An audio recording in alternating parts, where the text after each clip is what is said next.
दोस्तों, आज हम आपके सामने जापान की एक बेहद डरावनी अर्बन लेजेंड जिसका नाम कुचिसाकी ओना है, उसकी स्टोरी लेकर आए हैं। तो अगर आपको सच्ची डरावनी कहानियां पसंद है तो आप हमारे चैनल मिस्ट्री डिकोडर्स को अभी तुरंत सब्सक्राइब कीजिए।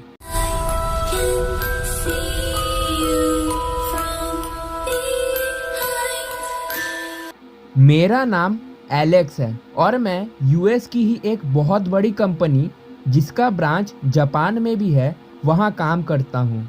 जापान दुनिया की सबसे विकसित देशों में से एक है, जहाँ की चकाचौंध दुनिया भर के लोगों को अपनी ओर खींचती है। वहाँ के कुछ काले और भयानक राज भी हैं। नहीं, मैं परमाणु बम की बात बिल्कुल नहीं कर रहा हूँ जो कि हिरोशिमा और नागासाकी में गिरे थे, बल्कि मैं तो कुछ ऐसे चीजों की बात कर रहा हूँ जो कि इस दुनिया के है ही नहीं, और यही नहीं जिसके चलते मैंने अपने दोस्तों को भी खो दिया।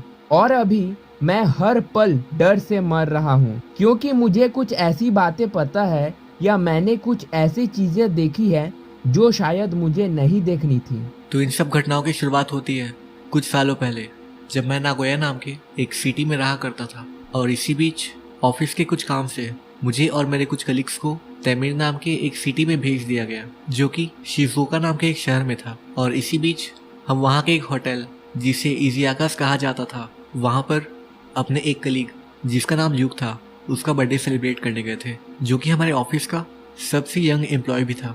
खैर जो भी हो, उसका बर्थडे सेलिब्रेट करने के बाद मैं अपने दो कलीग्स जिनका नाम शावरी और जेसन था उनके साथ अपने होटल की ओर निकल पड़ा। ल्यूक वहाँ से 10 मिनट की दूरी पर रहता था और इसलिए वो भी स्टेशन के लिए निकल पड़ा। मैं अपने होटल रूम पहुंचकर कुछ बुक्स पढ़ रहा था और फोन चला रहा था कि तभी मुझे ल्यूक का एसएमएस आता है। दोस्त, मुझे ऐसा लग रहा है कि कोई मुझे फॉलो कर रहा है। शायद कोई लड़की होगी, तुम इतने यंग जो हो। और इसके कुछ देर बाद तक कोई भी मैसेज नहीं आता है। फिर एक फोन आता है।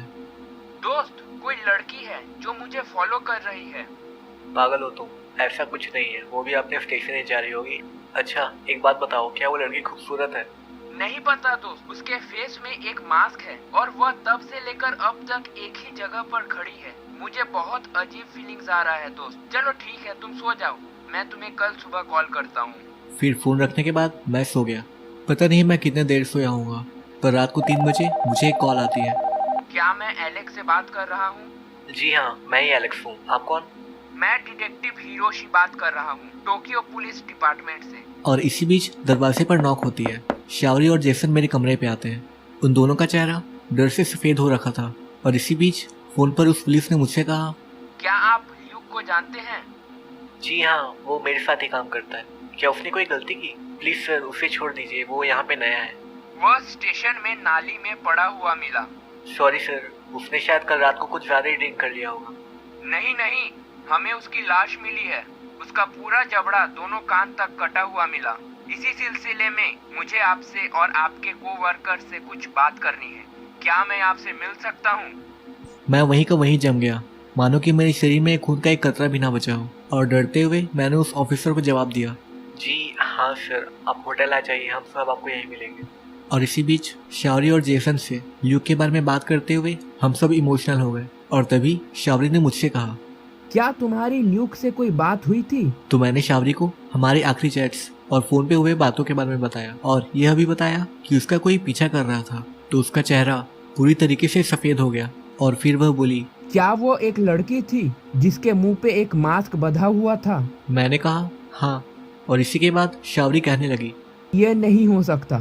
एलेक्स, तुम ये सब पुलिस को मत बताना, वह सब इन बातों पर बिल्कुल विश्वास नहीं करेंगे। हम बात कर ही रहे थे तभी पुलिस वहाँ पे आ गई और हमने उन्हें इस बारे में कुछ भी नहीं बताया। वे इंक्वायरी करके चले गए।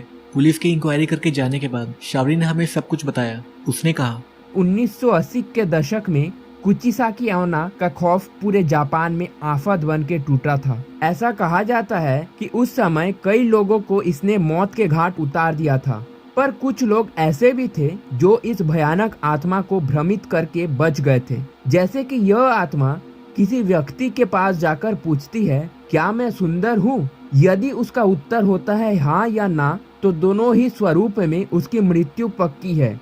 पर अगर वो व्यक्ति उस आत्मा को भ्रमित कर देता है, जैसे कि मुझे नहीं पता, तो उसको वहाँ से भागने का कुछ समय मिल जाता है और वो वहाँ से बचकर भाग जाता है। इसके बाद मैंने शावरी से कहा कि यह सब तो ठीक है, मगर उसने ल्यूक को ही क्यों मारा? इसका जवाब ना हमारे पास था और ना ही पुलिस के पास।